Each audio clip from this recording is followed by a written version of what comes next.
Thank you.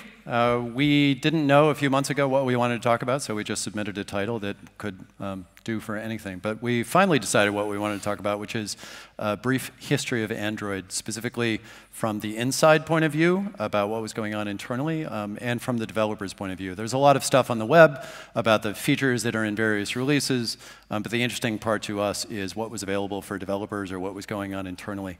When it all looks so smooth from the outside, what was actually happening on the inside? I'm Chet Haase. I work on the Android UI Toolkit team. And I'm Romain, and my team doesn't really have a name. I do graphics in Kotlin. And welcome to a developer's history. You'll notice that we don't have all the logos there. It's because we couldn't find them. All right, so we've divided this talk in a couple sections. We're going to start with what we call the prehistory. So that's all the versions of Android that happened before Android 1.0. So I myself joined the Android team in early 2007. It was still a secret project within Google. And shortly after, we started releasing our first, we could call them alpha versions or early previews to the general public. And we'll go through them, and you'll see how Android changed really drastically in the first few months. So the first public release was called M3. I don't know what the M stands for. I think it's milestone. I don't know what happened to 1 and 2. I assume they happened. I don't have precise recollection of that time. We were working really hard. We were pretty tired all the time. But anyway, so our first public release came out in November 2007. And there was an SDK that you can actually go find and download. If you look for Android SDK archives, you can still find it and run it on your machine. I don't know why you would do that, but you can. But a little bit of context first. So at the time when the SDK was coming out, there was a big press release saying that there was going to be an open handset alliance. It was Google and a bunch of other very important companies. And then there were some interesting quotes by people in the industry in reaction to this press release. Search and mobile, wow, I wish that was bigger. Search and mobile phone platform are completely different things. It's costly, arduous, and at times a deeply unsexy job of supporting customers day by day in launching phones, which is completely accurate. It's extremely true. They are talking about having a phone by the end of next year. It's not one that is going to ignite developers. This is a quote by somebody from... He was a VP. He was something important at Symbian. I don't remember his exact title. So Symbian at the time was, the main OS for smartphones and phones. There was another interesting quote by, I think it was a software development manager up in Washington somewhere. Their efforts are just some words on paper. Right now, they have a press release, which is true. We have many, many millions of customers, also true. Great software, true. And many hardware devices, also true. All of that was true. And in fact, all that we had at the time was a press release. So that was on November 8th. And 3 days later, we released the SDK. So suddenly, those were not words on paper anymore. It was not just a press release. And actually, everything was ready when the press release went out. I think we just decided to have some fun with everybody else by just having the press release first, and then the SDK. It's something that's, I think, a hallmark of Android is it's a bunch of people inside working really hard to push this stuff out, but having kind of a geeky sense of humor about the whole thing at the same time. So I think they were totally accurate in that a lot of companies released press releases for vaporware, and there was probably an expectation that this was just another one of those. In actual fact, all the bits were there. They just weren't there that week. That or nobody told us that we were not supposed to have something to show. So this is what the first public release of Android looked like, so the M3. The device that you see on screen was something we were using internally called the Sooner. That was just a prototype device that we're using because we needed something to start writing our software. This is not the first Android device that came out.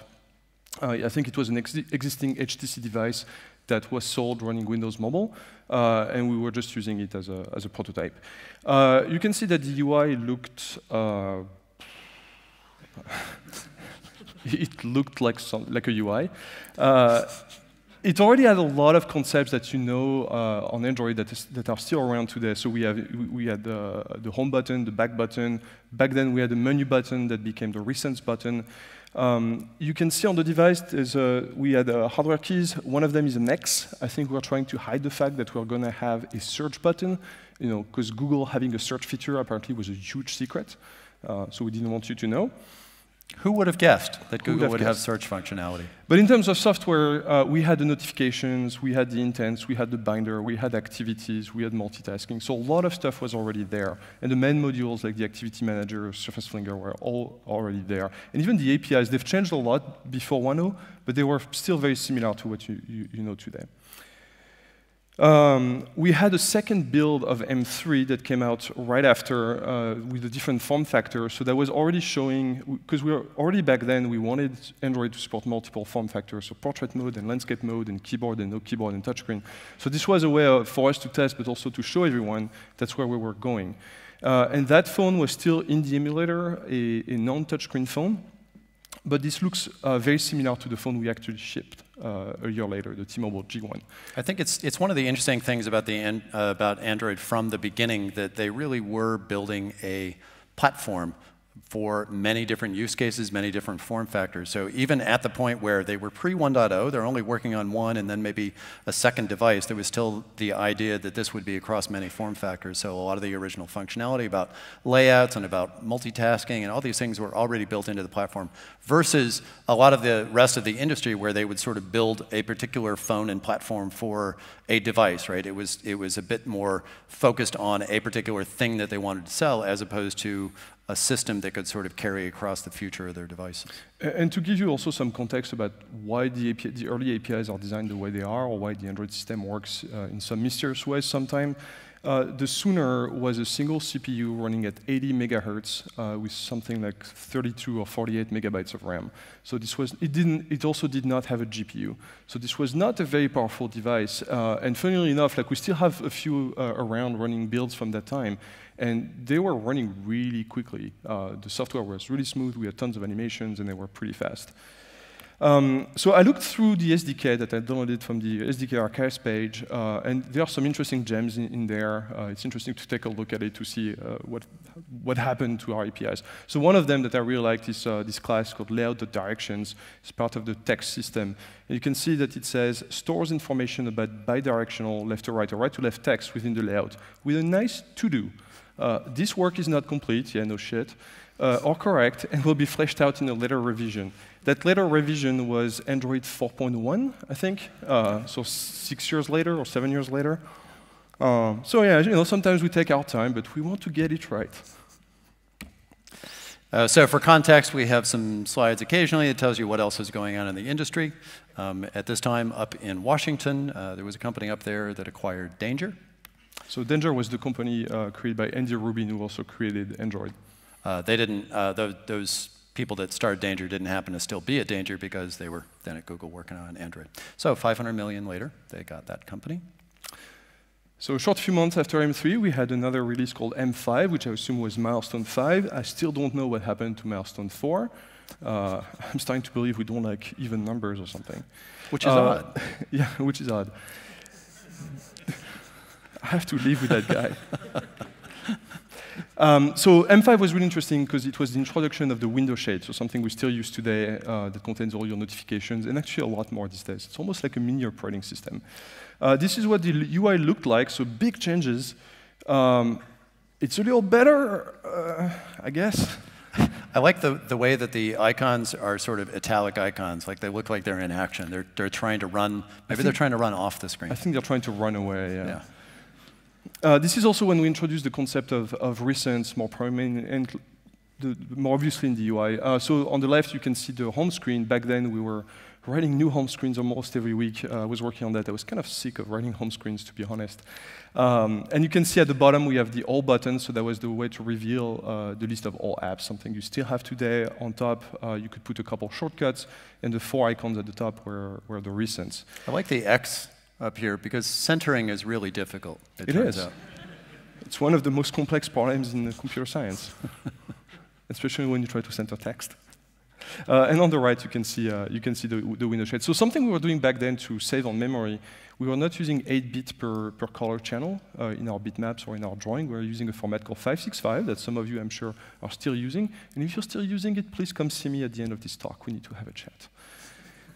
So the problem with 565 is that you have a limited number of colors, and you have more precision in the green, so you tend to have greenish artifacts on screen. You have bending, and you have dithering that looks a little bit like noise. It might be difficult to see on this screen here, but if you look at old screenshots, you might notice those problems. But we are doing whatever we could to fit the system in the little amount of RAM that we had. So then another few months later, 0.9, another public release, and it started to look a lot like the final version. So one of the things I like on this slide is the blur back here, which is an indication, like a lot of capabilities were actually in very, very early Android, but didn't necessarily hit 1.0 or come back later, or come back at all. So you can see the dim window behind this pop-up, this dialog that would come up. We would sort of not only dim and darken the things behind it so it would emphasize the foreground thing, but we would also blur it, which is a really nice way of sort of detuning out everything else and focusing the user's attention. It turns out that this was well supported on that hardware, but not well supported across all hardware. In fact, it's still not well supported across all hardware, which is why we kind of make it difficult for you to do this in your applications. Our dim window does not blur. We don't give you an easy way for blurring the background in general because you would tie yourselves in knots and your applications would suffer performance because of it. So this was early on, and they decided before 1.0 to pull that capability, and the dim window simply darkens right now instead. The launcher looks a lot like the launchers that you could put shortcuts on the workspace. I think we had multiple workspaces. You can see one of our first app widgets. So we had the clock, and I believe we might have had a search bar. Apps could not create their own widgets. You had to use one of the pre-canned widgets that came with the system. And again, we're still using 565, so you can see artifacts all over the place. We got better at centering things. And obviously, the look changed a lot. It's starting to look a lot better, and that's similar to the look that we've used for several years. And you can see the green that came back for Gingerbread, for instance. So one of the things that I think is obvious to all developers is that assets are really difficult. So if you have a design department or you don't have a design department and you really need an asset very quickly, maybe it's easier just to copy someone else's. So for the search item, we simply copied an icon from somewhere else because it was a lot quicker to do that. And those were probably my fault. I'm sure I had a good reason back then. It's kind of funny to make fun of this back in 0.9 because obviously they were running really fast just to get the release out, and finer details like this could be fixed later. I did the same thing in one of our IDE tools years later when we had more time, just because I just need an icon, that's all I need, and then you sort of forget about it and move on. So something else that was interesting about the builds back then, so we had this animation system that's now deprecated. No, not really. It was an animation system. It moved things. The implementation was not the implementation that an implementation I liked. Actually, one of the first things I've done when I joined the Android team was to file a bug for myself, which was rewrite the animation system, make it different. And several years later, when finally I managed to hire Chet, I gave him the bug and said, hey, here's your project. I think this is an important thing about software in general. If you have the time and the capabilities, write the code. If you don't, file a bug. Right? Sometimes that's just a lot easier. And it sits there for several years. So the way the old animation system worked, it was part of the render loop. Actually, the code is probably still in there, and maybe it still works. I'm not sure. But anyway, it was driven by the rendering system, and a side effect of that is that I made the animation always run behind the actual animation by one frame. And the reason was because at draw time, we would look at the time, and we would compute the animation and say, oh, OK, now this widget wants to be here. And then we need to schedule an invalidate to draw more of the animation. So the animation system is this weird system where you call a method, it returns a Boolean that means, yes, I need to draw more. And the problem with that is because we don't know where the animation is going to be the next frame, we have to invalidate the entire parent of the view. So that was extremely expensive, especially with software rendering, especially on those old phones. So to fix that, on the first frame, we actually don't do anything. We just remember what we are supposed to do, and now we know where it's going to be next frame. So we're always running one frame behind. And then in the code, there's this horrible hack that says, if one more. And actually, I remember like someone for Honeycomb saw that piece of code and decided to remove it in a code review that had nothing to do with it. And I think his comment was, yeah, I don't know what this does, but apparently it's useless, so I'm just going to get rid of it. I'm like, whoa, whoa, whoa, whoa, whoa. Please keep that. If you don't know, there's a good reason. So yeah, that was a pretty horrible system. Another weird tidbit from our APIs back then, so we have on-save and on-restore instance state that I'm sure you've used. And sometimes in the documentation or the samples, you'll see that the parameter for the bundle for those methods is called the icicle. And that's a horrible play on word because those methods back then were called on-thaw and on-freeze. So an icicle that you freeze and thaw. And the name stuck around. Another thing I found while looking at the SDK is that we had a hardware acceleration for the UI back then. Actually, I wrote the hardware acceleration in Android 0.9. You can see the screenshot from the documentation. So there was a flag, there was an API you could use to request hardware acceleration in your application. We took it out because there was no way for us to fully implement the Canvas API on top of the version of OpenGL that existed back then. So it only came back in Android 3.0.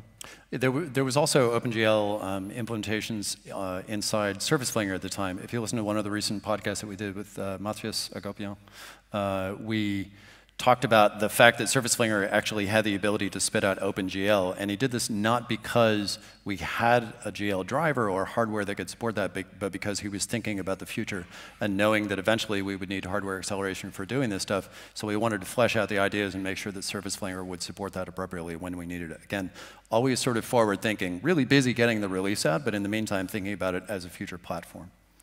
So this is just a small snippet from that implementation of the hardware acceleration back then. And actually, when I started working on the hardware acceleration that we use today, I started from that old code as just a way to get started faster. The original implementation was in Java. The new one is in C++, but I ported some of the code anyway. I thought he was really busy in Honeycomb actually writing the hardware acceleration support. It turns out all he did was copy and paste the old stuff, and then he went to the cafe for 9 months. Right. APIs are hard. I think we all know that, and we certainly have a lot of regrets. So here are some of them. Some APIs we managed to remove before 1.0. We did a big scrub of the APIs to make sure that they wouldn't be too stupid. For instance, we used to have something view.copy window bitmap. So there was a method on view that would give you a screenshot of the entire window. That made no sense. It's also not super useful, so got rid of it. There was, I think that's one of your favorite classes, Chet, the ticker and the stock ticker. So in case you need a widget in your application that just scrolls text horizontally, like the marquee tag in HTML, we had you covered. We also decided that maybe that was not super useful. And I think it's because of the ticker that later on added a secret blink tag that you can use in your layouts. Which is super useful, which is why it's still there. I think PY from Square was telling me that he's using it, or someone else was telling me recently that they started using it. To whatever you want, but anyway, there was also the page turner. So back then, skeuomorphic API UIs were all the rage. So we had this calculator application that looked like an old calculator, the kind that prints the results on paper. So you do your computations and it will like mimic paper scrolling, and when you press clear, it would tear off the paper with this beautiful page turn animation, and that was an actual widget in the framework. I figured, maybe it's not super useful either. So we got rid of it. One of the differences between APIs in a platform or even in a library versus what you might do in your application, that might be a really useful piece of functionality for a particular thing. Maybe you could even put it in a utility class that you could use internally. But as Android got mature and actually going toward release, they started thinking about, okay, well, what makes sense for a future platform? How general is this capability and how many people really need it? And if it was too domain specific, then it probably didn't belong in the API. And then there's other APIs that we did not remove, for instance, absolute layout that we deprecated in 1.5. And who's using absolute layout still? Okay, that's good. I don't see any hands. Good. The deprecation of absolute layout, I think, is probably the first thing we deprecated in the 1.x series. And I remember a lot of developers were freaking out back then because they thought we would remove the class and break their applications. We're like, no, we're not going to remove it. Just, don't use it. And I think the reason we did not remove it before 1.0 is because our web view, for some reason, extends absolute layout. And I think to this day, it still extends absolute layout. I have no idea why, but it does. And Chet, recently you removed zoom button? I did. So yeah, we keep noticing these things over time. Like in general, we fix the problems that we know about, we work on the new functionality that we know needs to be there, and then we occasionally trip over things that still exist and we hadn't noticed them for a while. So in the last release, I deprecated 3 or 4 different classes because you look at the API and you're like, what is this doing? Zoom button didn't actually zoom. What it was a utility class that allowed you to turn a long press into several clicks. no functionality about zooming, nothing to do with UIs. It just handled an event and did something else with it. So at some point, it was probably used to zoom. We have a few things like that on Android, for instance, the spinner. I'm sure a lot of you have used the spinner. It's actually a combo box. But originally, it was a spinner. It had 2 arrows, and the text inside would actually spin from one item to the other. Then we went to a combo box model, but we kept the name of the class because it's an API, and everybody internally was using it, so we couldn't really rename it. And now it's called a spinner, and nobody knows why, and it sounds stupid. And it is. So APIs are hard. Just don't work on public APIs. It's a lot easier. So finally, Android 1.0 arrived in September 2008. We shipped it with our first phone, the T-Mobile G1. That was a beast compared to the Sooner that we had been using to do a lot of the development. So there was a 300 megahertz CPU. We had a GPU. We had a gyroscope. We had orientation sensors. We had, I think, 96 megabytes of RAM. I think 64 of those were available to the framework and the applications. And actually, for the longest time during development, we only had 32 megs of RAM, because one of the systems engineer, one of the kernel engineers, was hiding 32 megs of RAM from us to make sure we would not use too much. So towards the end of the development cycle, he sent this email saying, "Hey, I found 32 megs of RAM." Like, well, thanks, but we could have used that before. So the only way to go to landscape was to reveal the keyboard. So we had a hardware keyboard and a trackball. And again, like, you know, it looks very similar in many ways to Android of today. The UI looks better today, but it has not changed drastically in the way you interact with it. Notice the vestiges of all the old hardware buttons that we used to have, including all of these hardware buttons as well. They've obviously gone a little more towards software buttons over the years. Android market. So now we have a marketplace. One of the things that distinguished this as a platform and an ecosystem that would grow and sort of spawn, you know, entire industries. But the first version of market didn't actually allow you to sell anything. But we knew that this was probably going to be a thing. So we did have a price for all the applications. They just all happened to be free. At least we had a placeholder in the UI for it, which is really the hard part. But you can see on the right here that we already had the permission system. So when you try to install an application, you would be warned about all the things that the application could do on the system after installation. You could see we had the reviews and the starring system. So I mean, Market/Play Store has changed UI a lot, and they still change the UI, you know, as far as I can tell, every day.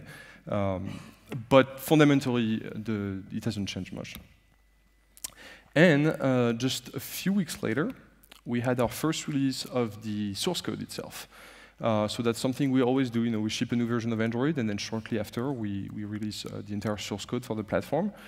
And that was interesting because it clearly helped Android take off and, you know, become very successful, to have the success that we know today. But at the same time, it was a little scary as just, you know, one engineer on the team. You would see all those tech shows like CES every year in Vegas, where various companies would show what they were building with Android, like fridges and ovens, and sending them to space. And, you know, knowing how the code is written in there and knowing what kind of code I wrote, I was really scared of what would happen. That's probably why I don't have an Android-powered fridge or oven at my place. As far as I can tell, no accident ever happened. So apparently our code was better than I thought. And obviously over the years we started adopting, you know, this strategy ourselves. So now we have Android Wear and Android Auto and Android TV. So our first Android update was released a few months later, like 3 or 4 months later, Android 1.1, and it was the first release with a name. It was called Petit Four. And the reason was we wanted to make it clear that this was a small release. It was just, you know, a few bug fixes, a few new features, but it was not a major release. So we had voice search, for instance. We had finally prices for applications in the Play Store. You could actually sell something and make money and make a living and keep writing applications, which I think was a pretty good idea for us to do that. Seems to have worked out. We had Google Maps with navigation and Latitude, which I don't know what name it has today. It's a way to share your location. So it used to be its own app, then it was in G+. Now I think it's part of Maps. It's part of Maps, yeah. That thing that you see in Maps used to be Latitude. It's sort of moved through the UI and the system over the years. As soon as you find it, then it moves somewhere else. It's good at hiding itself. Which is funny. It's all about location. And just another couple months later, we had Cupcake, Android 1.5, so our first version with an official name. So the big question is, why does it start with a C? What happened to A and B? It might be like the M1 and M2 and M4. Like I don't know what happened to it, but I think what happened was internally we had, I don't remember which ones they were, but we had internal releases that were called Astro Boy and Bender. So they were named after robots. They started with A and B. So we kept that scheme of going alphabetically, but we already had used A and B, so we went with C. And I think it was good because first, desserts are awesome, and it would probably be hard to find robots for all the letters of the alphabet. We do look into the future and wonder what desserts are going to come from some of the letters that are down in the alphabet further. But yeah, it's always a mystery what's coming up. Also, what do we do after Z? More dessert. Do we overflow and go back to A? Oh, I guess we have A and B that we haven't used. Well, could we go to AA? Is there like a Finnish dessert that would start with AA? Maybe. With Cupcake, we had our first device that was fully touch. We did not have a hardware keyboard anymore. That was the HTC Magic. That was the same exact hardware as the T-Mobile G1, just without the keyboard, like thinner. So we had auto rotation, just based on the orientation. You didn't have to open the screen anymore. And already back then, we had this little hobby of ours at Google. You know how we have a lot of messaging applications, and we keep creating new ones? So when Android 1.0 shipped, we had already 4. We had email, Gmail, IM, that was for AIM, Yahoo, Live Messenger, that, the popular messaging system of the time, and there was the SMS application. So in Android 1.5, what we did was, we had 4 applications, so why not 5? So we took Gtalk out of the IM application and made it into its own application. So, this is nothing new. We've always been obsessed with having tons of messaging applications on your phone. So in June 2009, Maps first appears on market. This is sort of a hallmark of things to come. Now most of the Google applications are unbundled. They develop outside of the platform. They're on their own release schedule, coming out whenever is appropriate for their product, as opposed to the system image. So originally, they all came out when there'd be a new release. All the applications would be there, but now they're doing their own thing. So this was sort of the first step toward that, where this application was being developed in the Maps group and was available independently. All right, and after 1.5, we had 1.6, also called Donut. So look at the timeline here. So that came out in September. So remember that date. It will be important very soon. I also wanted to note that we have this timeline at the bottom, the blue line. So every orange dot is a sub-release, so it will be like a 1.5, 1.6. Every green dot is a major release. And they're spread apart at scale, so you can see how often we used to release new versions of Android. So we're going to go all the way to the right, to Oreo. Oh my gosh, the suspense is building. Yeah, it's going to take forever. So 1.6 was very important because we added support for a type of network called CDMA. That was the technology that Verizon was using in the US back then. So it was extremely important and strategic for Android because it opened a huge market, Verizon being the #1 carrier in the US. CDMA stands for something.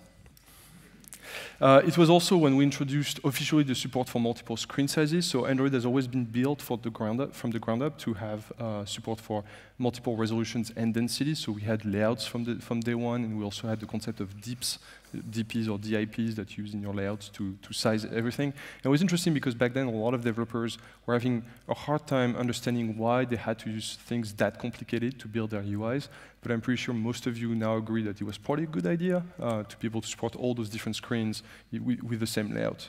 It's interesting to see how this stuff pays off eventually. So when we did multi-window in the N release, then things just kind of worked. You drag that bar out, now you have 2 applications that are smaller, and your layouts and the density system and all the assets adjust automatically. Similarly, we have the display size setting so that you can either enlarge or small all the information on the screen, and it simply works because of the density in the layout system. Right? So your application handles things the way that it should because it already needs to adjust to multiple formats. So when we play around with densities for providing these other experiences, again, everything just works. And all the capabilities were there pretty much from the beginning. So yeah, that was 5 months after Cupcake, and there wasn't much else in the release. But that's not because we were slacking off. We'll talk about that.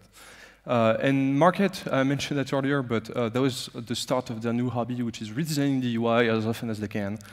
It already looks a lot better. Maybe a questionable choice of font at the top up there, the giant apps and downloads. But it was a much better application already. You see how it's all white background? Huge. Huge change. So a month later, we introduced Eclair. And Eclair was a huge release for us, and we did not spend a month working on it. So what happened was we were working on on Donut and Eclair at the same time. And actually, I think Cupcake came out,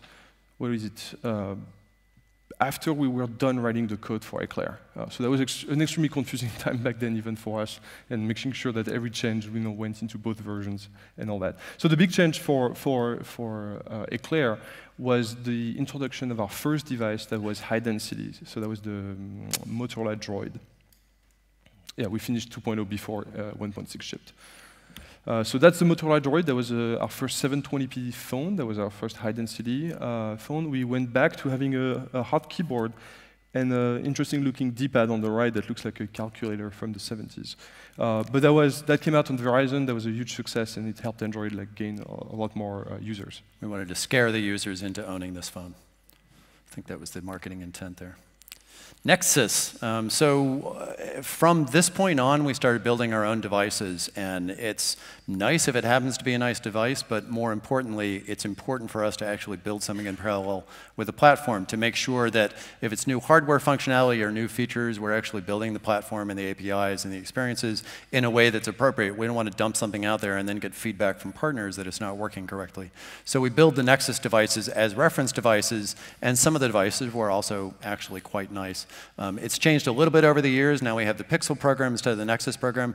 The overall intent is still the same, which is a reference device, but we're also trying to make those nice premium devices at the same time. So the first one out was this nice little trackball device, Nexus 1? The Nexus 1.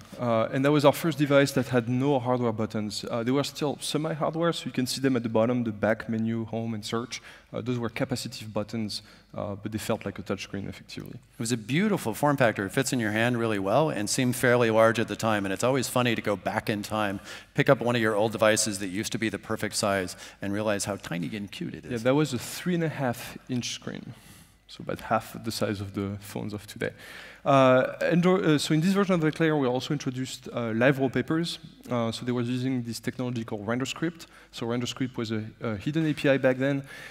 So what happens is that a few weeks before release, I think it was something like 5 weeks before the release, Andy Rubin came to me and a couple other people on the Android team, Joe and Diane, and asked us to come up with live wallpapers. And by the way, we should also ship 10 of them. So create the live wallpapers framework, design and implement 10 live wallpapers. And by the way, UX is busy, so go figure it out. So that kept us a little busy. And we were using that technology that one of our coworkers, Jason Sands, was working on, RenderScript. RenderScript was still hidden in that version of Android because it was not quite ready for prime time. To give you an idea, like some of those live wallpapers were pretty complex, something like a couple thousand lines of code. And then when there was a syntax error in your code, you would get in logcat a dump of the CPU registers, and that's all you had to figure out which ones of the thousands of lines of code had the syntax error. So that was not super friendly, and we thought that maybe we should keep it hidden for a little while. We also had the 3D launcher, so the list of all applications was, for some reason, that I still don't understand, mapped on a 3D object, kind of looked like a conveyor belt. It looked cool, but it was a little odd. So live wallpapers, I can show you a couple of the live wallpapers that we built back then. I actually prototyped those wallpapers originally using something called processing. You can go on processing.org if you want to look at it. The original idea was to use processing as the way to build live wallpapers. So I built a couple of live wallpapers, and I also ported processing to Android. The problem was it was a little too slow, so we went with RenderScript instead that was using the GPU. And so I was prototyping and implementing the live wallpapers. So I used processing to implement those two. Sorry, I'll show you. So there was the Galaxy live wallpaper that some of you might remember. It was really fake. Yeah, you can see it here. Like if you rotate it in 3D, we have a bunch of stars on top of a static image. This is totally realistic. We actually live in 2 dimensions. I don't know if you knew that, but it's hard to know about the other dimensions that you're not living in. So it but that is what we do in graphics. We lie and we cheat and we scheme, and if it looks right, it is right. Obviously, it is not right. But anyway, so that was, that was still an impressive like wallpaper back then because we had like, there was a particle system with thousands and thousands of stars running on your phone. It was actually not even using that much power.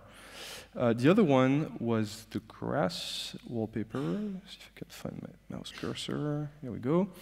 So those were just blades of grass, swaying in the wind. That was using your GPS location to know where you are on Earth, and it would compute the sunrise and the sunset based on your location, and just animate the background to go from day to night through sunrise and sunset. This is just going at higher speed, so you can see the effect.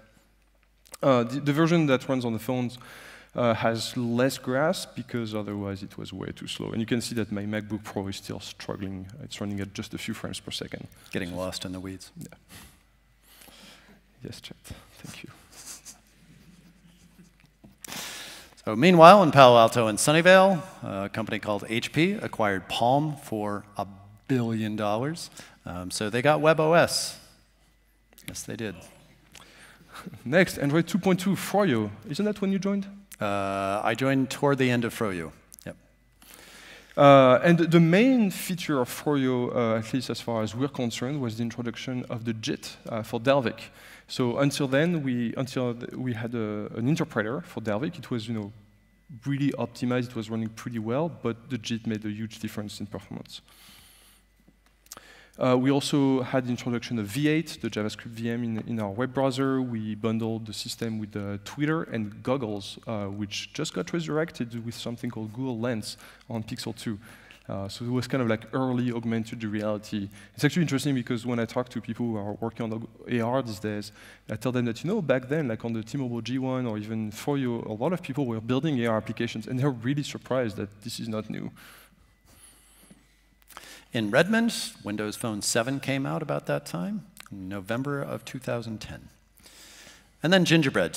So the team was working hard on Gingerbread. When I first started there, I actually did mainly Honeycomb at the time.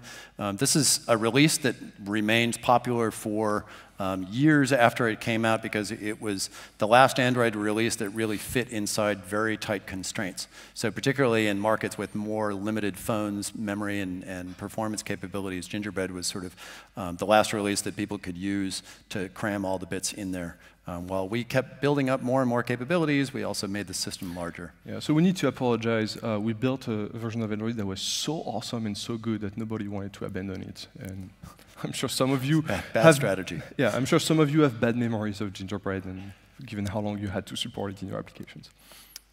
So yeah, next time we promise we'll make Android worse. We'll avoid that. Nexus S came out again. Nice form factor. Really like this one. A lot bigger, but you get used to it eventually. And now it's so tiny. And that was, that was the time when we decided that we should have a UI that was more consistent. We almost did it. So we went green. We used to have orange everywhere, and before that we had blue. This time we decided to go with green. And you can see that, yeah, in some places we left a bit of orange. So it was a lot more consistent than before, just not quite there yet. There was also the release when we dropped the 565 format, and now everything was using the 888 format to basically make everything look better. That also a few people were mad at me about that. See the overscroll effect here? There's a tinted overscroll. I think that went untinted eventually. Eventually it dropped the fading effect and just went with a circle. I ended up tweaking that a little bit on UX suggestion in the latest release. Basically the same effect, but a little bit smaller. So we just we keep tweaking these things over time. None of them are actually correct. Tastes change, and we decide to make a little tweak here and there. And while we're working on Gingerbread, we're working on another release, and that's our Limbo era. This is the era of Honeycomb. And we call it that because there's a lot of theory about why the source code was never released, and we're going to talk about it in a couple of minutes. So yeah, we worked on it at the same time as Gingerbread. It was actually one of our biggest releases in terms of development time, and that's kind of why we released Gingerbread as well, to freshen up Android while we were still working on Honeycomb. So Honeycomb shipped with our first tablet ever, the Motorola Zoom. Who owned a Zoom? Okay, sorry about that. It was cool for the time. It was basically the first real Android tablet. That was the entire point of the release, was to make sure that all the densities and the form factors and the infrastructure could actually handle this format screen. And Zoom was the device that we built along with that, or that was shipped along with that, to sort of demonstrate and make sure that everything would work. The device itself left a little to be desired, especially in terms of performance. And that was performance on the CPU as well as the GPU side, which had serious limitations to the number of instructions that you could have, but also in the display itself. And you can see that because we had just introduced a green UI, we decided to move to blue in this release. But we left a little bit of green, just like in the green UI, we left a little bit of orange. So definitely hard to get that one right. That release is also interesting because that's when we introduced the action bar, fragments. RenderScript became a public API. We had the new animation system that Chet worked on, so the object property animator, object animator, the view property animator came a couple of releases later. But also, and more importantly, it was the introduction of fragments.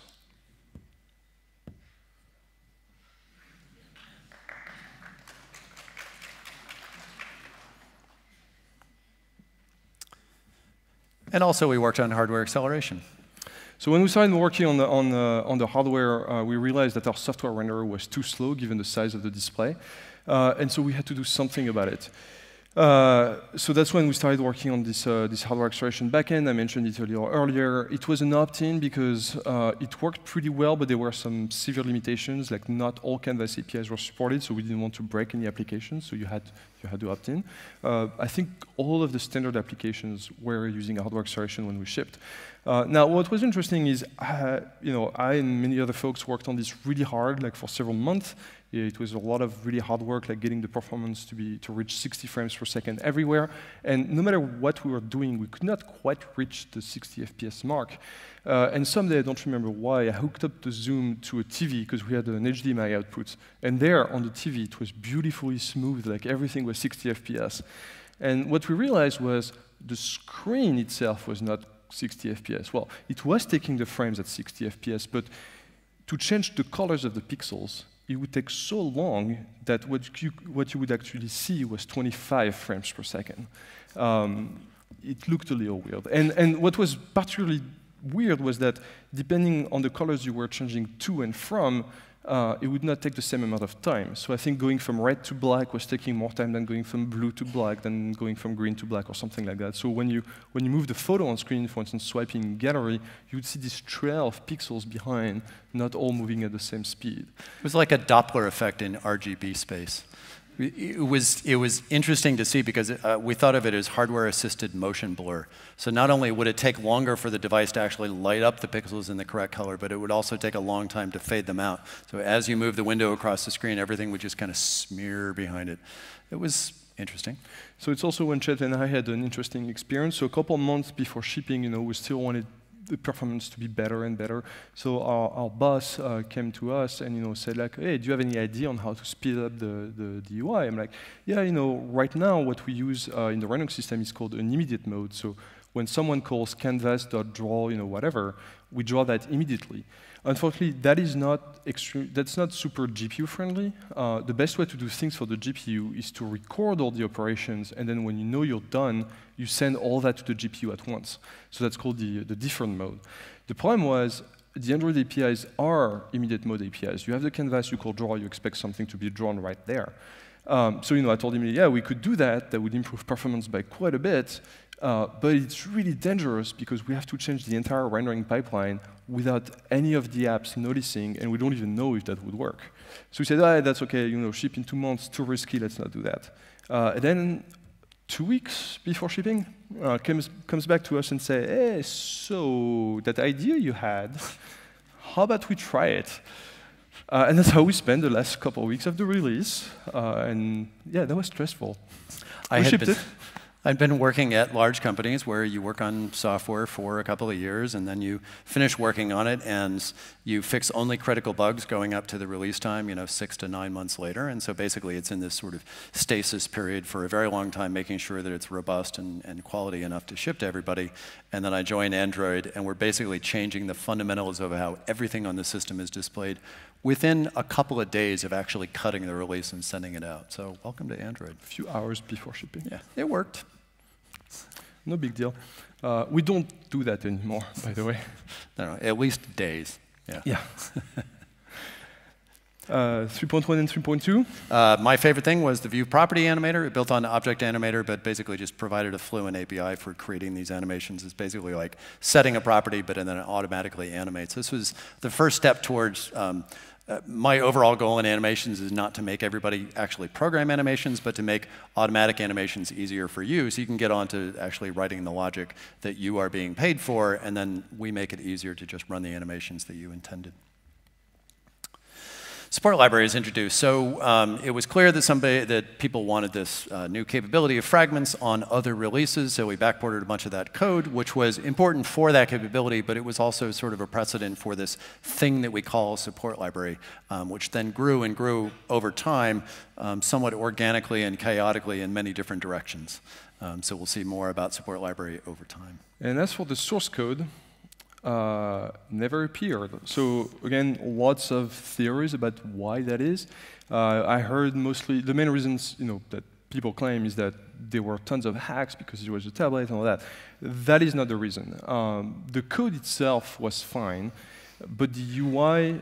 So we had this big UI change, right? We introduced the holo theme coming off of Gingerbread, and because of the time frame of the development cycle, we only built the UI and designed the UI for tablets. So the code itself was not doing anything really specific to tablet or code, or at least in the places where we are doing it, we are using the APIs we introduced for that purpose that then you are using yourself in your applications.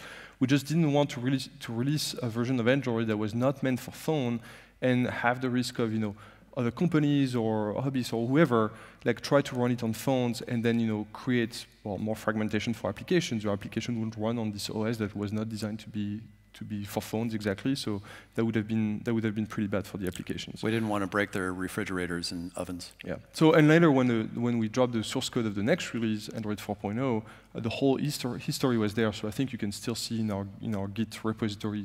You can look at the tags for Honeycomb and you can see the whole history of the code. So we're not hiding anything. The modern era, so we had this new holo theme that we refined for ICS, the ice cream sandwich release. So that was, we went back to phones. So we did all the work to move holo back to phones. And there on the slides you can see that that's when we starting to have numbers of users. So back then we had 190 million active users. I think those are monthly active users. So quite a bit. I remember after we shipped the T-Mobile G1, we celebrated our first 50,000 users. That's as high as we could count at the time. Galaxy Nexus came out, quite a tall device. Oh my gosh, that screen was so huge. A 720p display. There was an introduction of NFC. That's still in use today on Android. You'll notice that the clock keeps changing. We played around with fonts and styles. You'd see a little different tweak to that through the next releases. Well, the lock screen keeps changing, really. It does. Designers design, basically. It's kind of part of their job title. They're just going to keep playing with things. And open source comes back. There was also an introduction of the Google Play suite of applications. So all those applications existed before. They were just not part of the same suite. So we just unified the brand. So now we had Play Store, Play Books, Play Movies, and Play Music. And then Project Butter. So this is the Jelly Bean release. We took a step back and worked on smoothness and performance because we had built in all these capabilities but not really focused on performance. So there was this idea of jank when these discontinuous things would happen on the screen. You would be scrolling the list and it would pause for a measurable amount of time, and that was not really the experience that we wanted. So we worked on a couple of specific aspects of that. One was hardware acceleration, doing things like display list rendering, display list properties to make things faster to very low level, but also input processing. A lot of the experience is not so much about the raw performance, but about about the latency between when your finger touches the screen in order to perform an operation and when your eye sees the result of that operation. So we did various things at a very low-level graphics layer as well as input processing layer to make all of that stuff seem a lot faster. And Jelly Bean came out with the Nexus 7, our mini tablet. That was a 720p device. It was running a Tegra 3 NVIDIA chip, or Tegra 2 actually, NVIDIA chip. I don't remember, one of the two. I think it's Nexus 2 that was on Tegra 3. And we also introduced support for x86 in the emulator, which allowed you to run your applications a little faster when you're working on them in the emulator. That also marked the introduction of BiDi text, so writing text left to right. So that was only for text, not for the layout of the UI itself. And you know, like we mentioned earlier, that was one of the to-dos that we had in the code base, so someone finally fixed it. The person that was primarily responsible for BiDi was a French engineer on the team, not this one. He's still French. He is still French, and he's still an engineer. And the project was called RTL, which we never quite understood because you would think it would either be RTL or it would be RTL. But in fact, it was just a franglais RTL. And you keep making fun of him for that. I just love that name. Jelly Bean, again, so 4.1, 4.2, and 4.3 are called Jelly Bean. Maybe I think we were running out of ideas for names. I don't really know why. But that was when we introduced the Nexus 10. So that thing, that tablet, was a 10-inch tablet. It had a massive display, so that was a 2560 by 1600. That's a lot of pixels. Too many, actually. Too many, yes. That was a huge challenge in terms of performance because we didn't quite have the bandwidth in the hardware to make it work all the time. So we did a lot of work in many places to limit it. And that's when we started making it very clear to app developers that having too many windows on screen can be an issue. So especially on that device. So most of the time we don't use the GPU to composite the windows on screen. We use something called the hardware composer. And if you have too many windows or if you do certain things with the windows, we cannot use the hardware composer. We have to fall back to the GPU.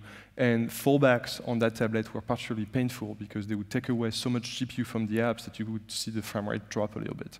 But it was a beautiful device. There was an amazing display, especially for play movies or play books.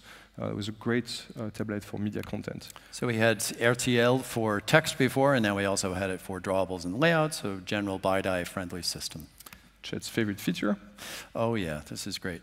So you notice another change to the clock. Did anybody in this room file bugs against the clock because you thought we didn't notice this bold thing? I'm pretty sure Cyril, if he's somewhere in the audience, did.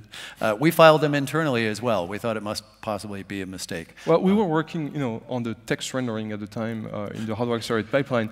And we truly thought this was a bug. We're like, oh crap, a bug in our rendering system. Because text rendering is actually really difficult, and internally we have to manage a lot of memories and caches and all that stuff. And it's really easy to have bugs in that. And that certainly looks like one of those. But no, they managed it, at least for a little bit. Quick settings, the interesting thing about this is that when I saw this UI, I sent an email to the person leading the system UI team and said, you know what would be great is if I could actually edit these things. And he said, yeah, we know about that feature. Not only did they know about it, but it actually worked like that internally. They had the functionality to move the tiles around, but they needed to refine the way that worked. So when that feature actually came out in the M or the N release, it was basically exposing functionality that had been there for several releases already, but it was finally ready for prime time. In Canada, there was a release of the BlackBerry 10 phone. And in Palo Alto and Seoul, LG acquires WebOS from HP. Very important. We'll get back to that later. Android Studio was announced, and Eclipse and ADT would later be deprecated. So yay, Android Studio. Does anybody still use Eclipse? Oh, OK. You didn't get the memo, did you? It is deprecated, right? OK. Glad it's working for you. Surprised, but glad. Performance and wearables. So this is the Jelly Bean, MR2 release. We kept working on performance, dejanking. In fact, we still work on that. It's a continuing thing that we have. OpenGLES 3.0 was introduced on some devices, not required, but gave us more capabilities when it was there. And we were almost at 1 billion users, so 750 million. Getting up there. In Redmond and Espoo? I have no idea how to say that. It's close to Helsinki. It's basically Helsinki, but I like the word Espoo instead. Microsoft acquires Nokia's mobile division for $7.2 billion. KitKat, Project Svelte. So we had that ongoing issue with Gingerbread where it was an awesome release and it was small enough and nobody was upgrading these later releases because they had gotten a bit too big. So Project Svelte basically worked really hard at across the system making things smaller and more able to run in a constrained environment so that we could sort of move on beyond Gingerbread. You'll notice that there is no more bolding in the clock. May not have been a bug, but it was a decision that they changed. We fixed what was not a bug, I suppose. Yeah. Art was introduced to the platform. It was off by default, but you could go into developer options and enable that to see how your application worked. It worked well enough that they actually enabled it by default and removed Dalvik in the following release. And we're still working on things like Project Butter, so we wanted to optimize even further the UI. So this is an example of what we did in this release. So we had this deferred mode that I mentioned earlier where we just record all the commands that you want to draw and then we draw them all at once on screen. What we did in KitKat was add the concept of batching and merging. So your UI, you have a bunch of views, and every view is going to have a bunch of drawing commands. So we used to, even in deferred mode, we would run them in the order that you send them to us. We changed that in KitKat. Now what we do is we try to find all the commands that are compatible from the GPU standpoint. For instance, they use the same texture, or they use the same color, or they use the same shader, and we merge them together to have a single draw call instead of a bunch of small draw calls. So this is an example of the settings application. And you can see how it's rendered. We render all the list dividers together. We render all the text in 2 draw calls because we have 2 different fonts on screen. And that allows us to render this application that used to take maybe a few dozens of draw calls in only 5 or 6. So this is a huge improvement for the GPU. And for Svelte, we introduced something called the Asset Atlas. When the device boots, we gather all the assets that are part of the framework. We pack them into a single image, and we share that image as a texture between all the processes. So that way, your application does not have to load a copy of the assets we use in the widgets anymore. That saved about 1 megabyte of RAM for every process running on the device that had UI, and that was extremely important for those low memory devices that we were targeting. And it led to a few surprises. So if you look at the top here, you can see the frames that we use to animate the progress bar. And if you look at the little gaps, it looks like there's a couple of frames missing. I scratched my head for half a day. I was looking for the bug in my packing system because it's actually not that trivial to find the most optimal way to pack all those images into a single one. And I realized that no, for some reason, those frames have always been missing. So if you go back to those devices and you look at the progress bar, you'll see it skips a little bit. It's because we never drew the frames or someone forgot to put them in the system. Remember the part where we said assets are hard? Yeah. They're hard. We're going to start running through the rest of these slides, or else we're going to be tackled on stage very soon. Recycler View came out, replacing all instances of list view everywhere, right? Meanwhile, in Helsinki, Nokia shipped the last Symbian phone in 2013. Material design, all about consistency of design and actually a design language and really strong ideas behind it, which makes everything more consistent and usable on the devices. So all of that's good. We're up to 1 billion 30-day active devices out there. So material design is the UI we still use today. We finally stopped changing the UI all the time. It was a very consistent UI, introduced a lot of very good concepts, both for the users and for developers. Art was turned on by default. I'm going to skip that. The story was just the first implementation of shadows. I tried to use ray tracing, but I would reboot your device after a couple minutes. So we figured we should not ship that. So we did not ship that. Found a different way to do it. Runtime permissions were introduced, very painful for developers, very needed and wanted by users. So I hope everybody struggled through that to create a better experience for everybody in the ecosystem. We started doing developer previews. I would say we didn't do a very good version of that in Lollipop because everything was still very much in churn mode by the time we dropped the first developer preview.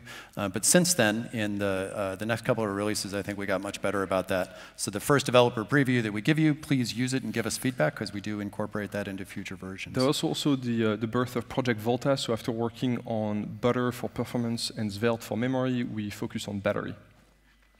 MultiWindow came in. Again, it mostly just worked because layouts and densities just work, right? Then we've got A/B updates, bunch of stuff going on. Daydream, the important thing to know about that is that we had the word Daydream that applied to the screensavers that we had, and then when VR came on, they said, you know what, we really like that word, we're going to take that for our product. So now screensavers are called screensavers.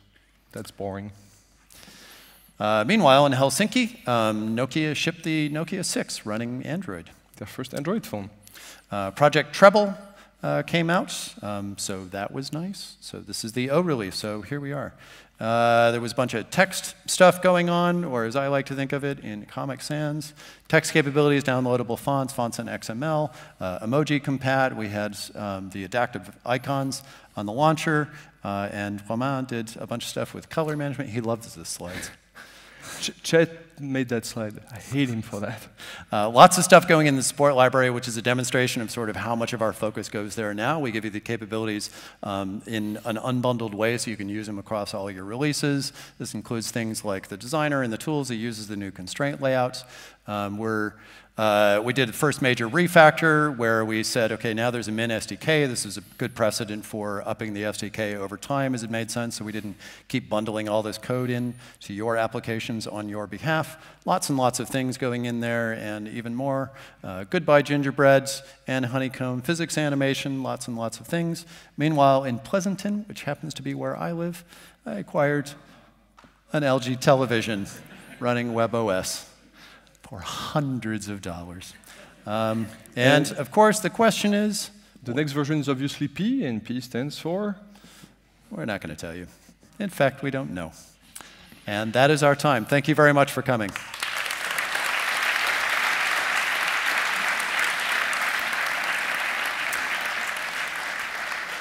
I want to thank Rana Amadeo. All the screenshots that we showed are from an awesome series of articles that covers all the user features across these releases. So check out those articles if you want to know all the gory details. And if you have questions, you can find us outside of this room somewhere. Just come see us, come say hi, and ask anything you want. You might get an answer. Thanks. Thanks.